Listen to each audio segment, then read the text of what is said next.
Today we're working on the pad for the water tank in part 2 of the going off grid with a water well, so stay tuned.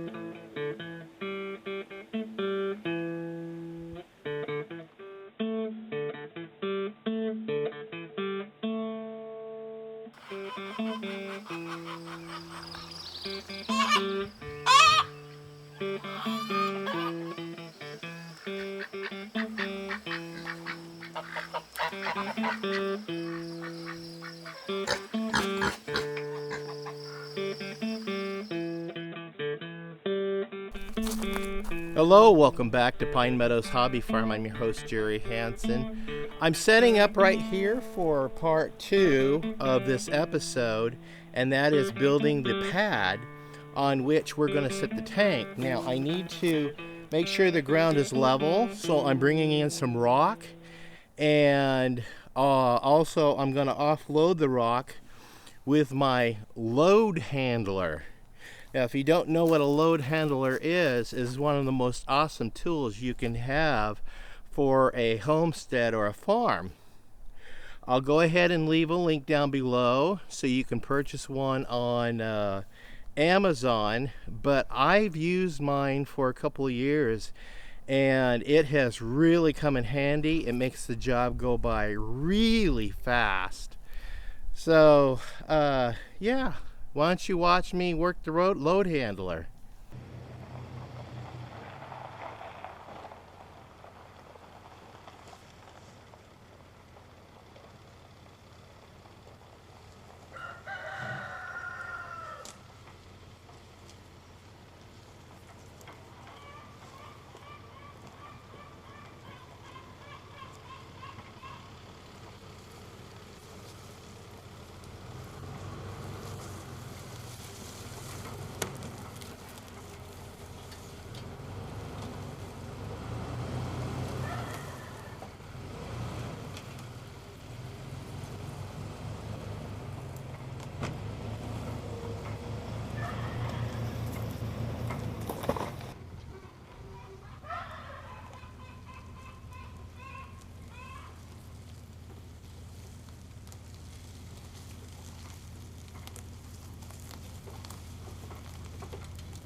The only problem with this load handler is that it does not accommodate a smaller bed of truck.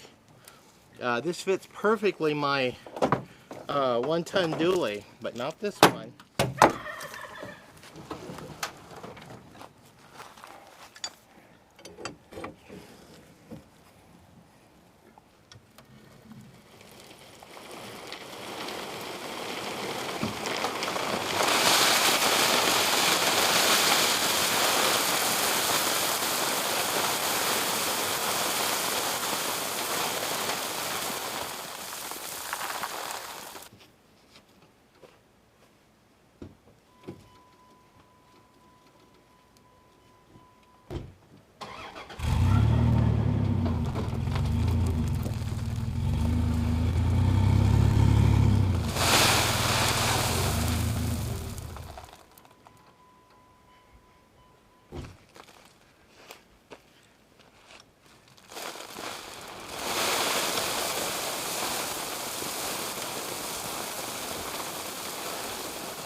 Saw that?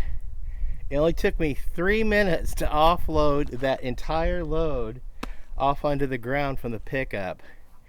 Hey, if I had more thumbs, I'd give them all thumbs up for this product. This is an awesome product. This is not a product review. I already did the product review. That's not what this show is about, but I just want to emphasize just how wonderful this product is. It's a load handler. A farmer's best friend, one of the farmer's best friends next to his wife.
Okay, that's just finished raking out and leveling it out, this surface. This is a 3/4 minus gravel surface, and I leveled this space out using 3/4 minus because it'll compact better. And this was 3 pickup loads. Now I'm going to top it off with the sand, and that way it puts a nice smooth buffer level over the top of this and gives me an even more level surface on which to put the tank. And as the tank settles, hopefully gravel won't work its way up and puncture that tank, because I don't want the membrane of the tank to weaken, because that's a very expensive tank. So let's get this sand on the surface and we'll rake that out, and then we'll go to the next step on this part 2.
Okay, now I got my sand down and leveled out. I'm going to go ahead and take that a 10-foot board, and we'll squeegee it out and and make it perfectly level.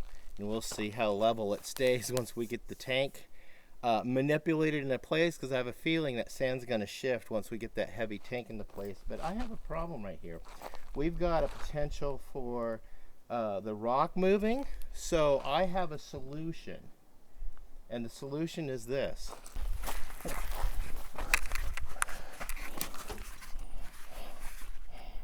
I've got some cement bags, 8 of them, and we're just going to lay them down around the edges there. And just going to pour the bags down, soak them down, let the cement set, and it should hold it in place. And if we need to add more cement, then I'll just go ahead and get additional bags and lay them down to keep all this in place, because I don't want my tank tipping over and tumbling down the hill. That'll be disastrous. So let's finish this project.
Well, that concludes this episode, part 2 of the Going Off Grid series and putting the water well off grid. Stay tuned to part 3, which will be the delivery of the water tank and getting it moved into place. I'm your host, Jerry Hansen. This is Pine Meadows Hobby Farm. I want to thank you guys for joining us here on this labor-intensive day on the homestead. Who needs a gym membership when you got a farm? Working on eliminating the keg and working towards a 6-pack. Yeah. All right. Please subscribe, give me a thumbs up, leave a comment or a compliment or a question. Also click that bell icon that alerts you to new videos as I upload them. And you can also click that share button. That helps our channel out greatly by sharing our videos on your social media platforms. Also, you can follow me on social media. I'm currently on Twitter, Facebook, Pinterest, Reddit, Blogger. I'm on Tumblr, and I'm also on Parlor.com and LinkedIn. We'll see you guys again in the next episode. Bye-bye.